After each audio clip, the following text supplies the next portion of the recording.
Hi, I'm Susanne Madsen. Welcome to this whiteboard session on building a risk culture.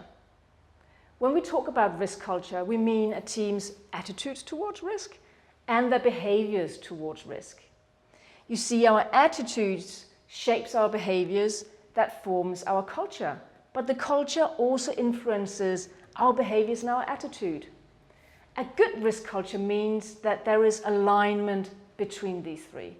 It means that the team is aware of how much risk we want to take and they act accordingly.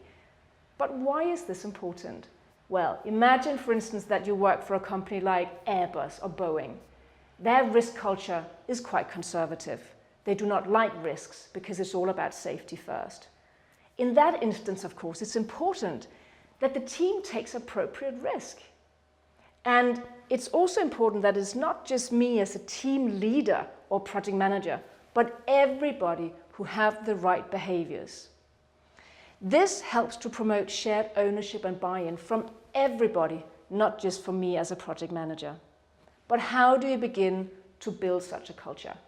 The first step is to become aware of what the risk appetite is. What's the risk appetite of the organization?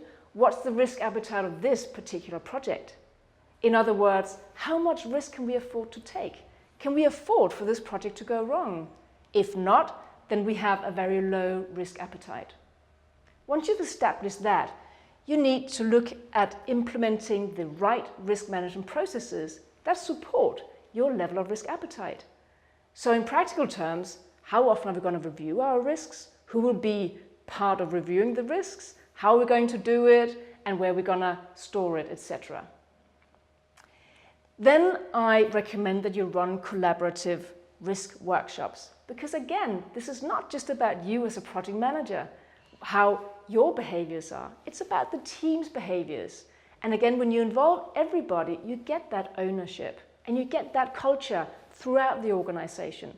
So get into the room with post-it notes and brainstorm everything that could go wrong. Lastly, you also need to enable open and honest communication about risks. In some organizations, it's not really acceptable to talk about that which could go wrong.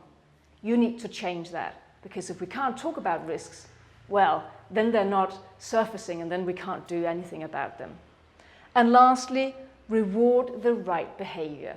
So if you see team members who are acting in the right way, who are really aware of risks and addressing them, then do reward them. In that way, you reinforce the culture that you would like. Thank you for watching.